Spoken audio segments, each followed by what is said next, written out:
Hello, this is Paul. And this is Louise, and welcome to Dami Mo Nga Lang Podcast. And today, another episode ulit, Yes. episode 4. Malapit na matapos. Konti na lang. Okay na lang. And I think may ikot na naman yung topic natin in another civilization. Yes. What other civilization? I think ito sobrang powerful ng civilization na to, and also it is very influential and has an impact sa society natin ngayon. So I cannot wait to meet them. Sino ba itong mga to? Guest natin for today. And let's please welcome the for today's guest, kapwa legal management student ulit, and I think it's about Rome. So Yes. somewhat connected talaga sa atin to, and dapat connected din talaga yung mga guests na And dapat marami rin tayo matutunan sa kanila for today. Sana nga. So let's please welcome our guests from legal management students.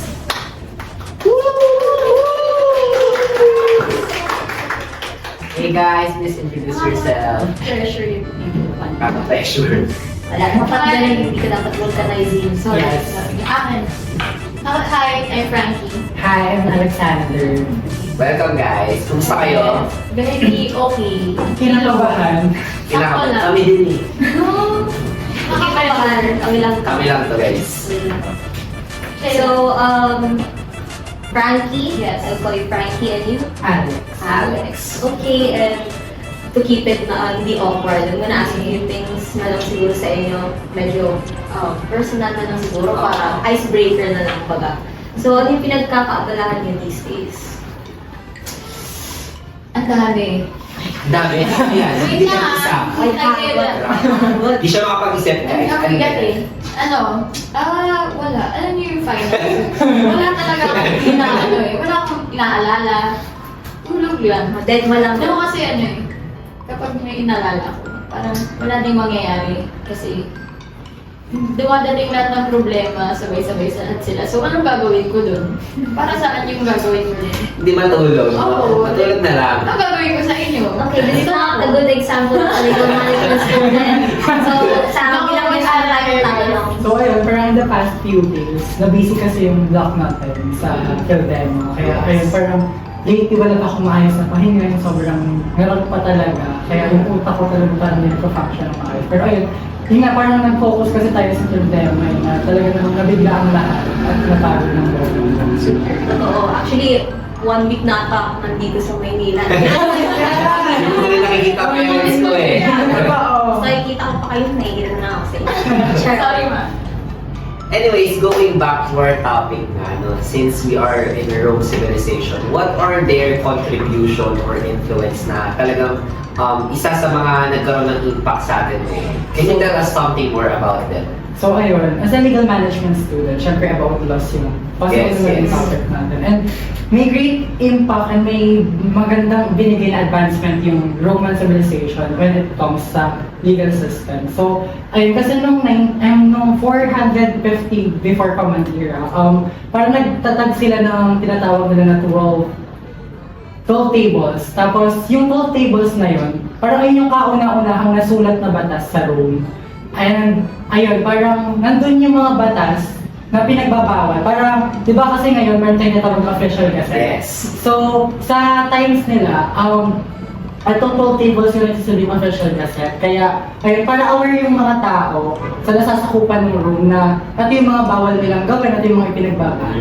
Ganun. So parang in that way, doon pinapublish or doon nakikita ng mga tao during Rome period na ano ba dapat yung mga laws or dapat nilang gawin at hindi dapat gawin. And doon, kumbaga, sa 12 tables na yun, nakasulat na siya lahat. Lahat ng mga pinagbabawal ng emperor nila or during that. For transparency. Like today, di ba? Oo. Di ba may makikita sa mga barangay? Like, for nila, naka-list down to. Yung mga ordinary mga sa- tax. Magaling yung mga tax nila. Okay, so dito na punta yung bayad, yung mga pinagbabayad nyo. Tayo kami building, ganyan. So it's kind of like that. So makikita pa rin natin yung Rome civilization na ambag sa May hanggang ngayon. Pero aside from laws, I think, most of the time kasi pag narinig mo yung Roman civilization, okay, may laws, may pana, may armors, ganyan. Pero when we talk about, the Roman civilization when it comes to their advancements in medicine, meron silang deep, may group sila deep within that medicine field.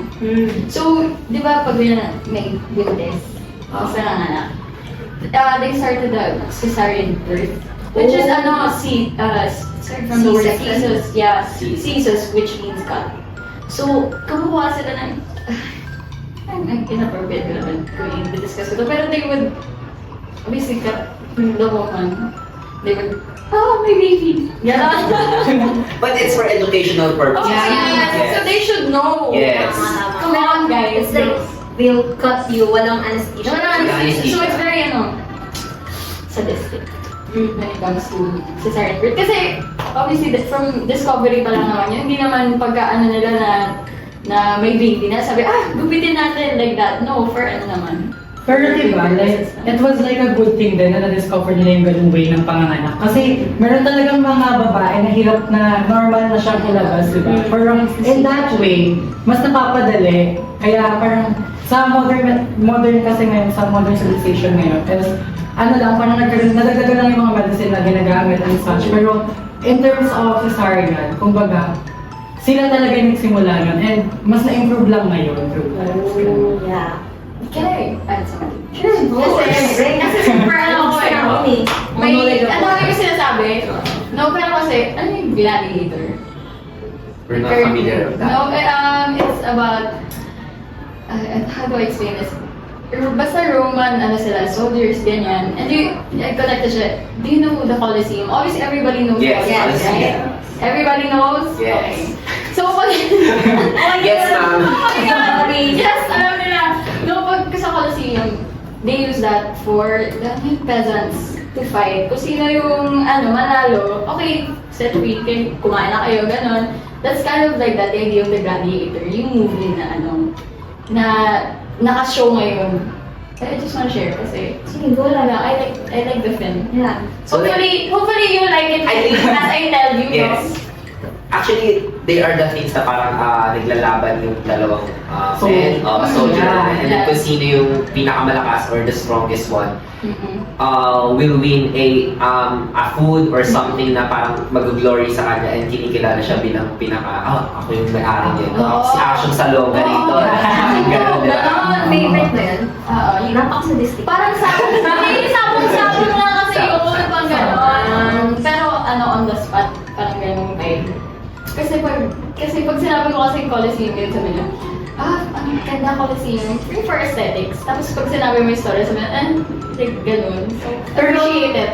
Ang galing din nun, diba? Kasi sa modern times ngayon, meron tayong wrestling, wherein parang naglalaban din yung mga nandun, tapos kumbaga, sa ngayon naman, yung pinaka-belt nila yung Glory. diba? Nag-symbolize na gano'n. So, yeah. Ang ganda ng story ng pelikula. Panoorin niyo guys.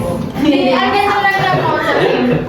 Nood kayo please. Connected siya sa topic namin, promise. I see. Okay?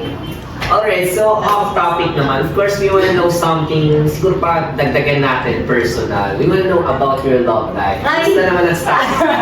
But before you answer that, we just wanted to thank Motosiklo for having us here today. Thank you for such a good coffee and a comfortable place here and for allowing us to feel here in your place. Thank you so much, Motosiklo. Thank you po. So, guys, going back, kumusta nga kayo? Kumusta ang inyong love life? So, kamusta ang love life? Masaya. And actually, magawa na. Parang namumula ka. Hindi ka ata. No, sakto lang. So, ayun, magawa na kami tomorrow. It's very timely and relevant. Monthsary. Yeah. Happy Motmot. SS. Totoo, yeah. Pero ayun, masaya naman kami. Sobrang dami na agad struggle in the first month. Pero, kinakaya nilalaban. Kasi ayun, mas pinipili namin na ilaban. Congrats! Ingit! Talo na naman. Ikaw, Ay, wala akong naikwento. meron. Wala, madaming, may friends ako. Meron Friends, squadmates, kumbaga. It's like, wala, ang saya na magkaroon ng friends. Diba? Like all of us together. Yeah. Diba? Hindi ko kinita. Bakit ba ito yung na-topic natin? Kasi syempre, we're just interested in it. Yeah. Kasi ang dami niyong na-share actually. Next time. Share ko. Pag meron. Off-cam, direct pa. Pakikat nga. Pag-cheat ka lang muna. That's really nice na you're flourishing with your love life. Yes. Tapos ikaw, you're flourishing with yourself. With my friends. Yeah. We're actually love friendship. Sinasakal ko kayo. I love my friends. Patingin na sa Ate na nandito, friends ko. Love LGM18. Take it talaga. Sira, partner sa papapunta Oo nga, baka usapan ma-cancel natin. tayo. So let's cut this episode na lang siguro, and we want to thank the guests for Yes. sharing a lot of information regarding the Roman civilization, especially yun nga, legal management students. So dun talaga usually galing yung mga philosophy na ginagamit natin as the students of that course. So yeah, thank you ulit Alex and Frankie for sharing insights regarding So fun. Roman civilization. And Once again, wala naman. Once again, I am Paul. And this is Louise, and thank you for watching. This is Dami Mo Alam Podcast. Bye guys!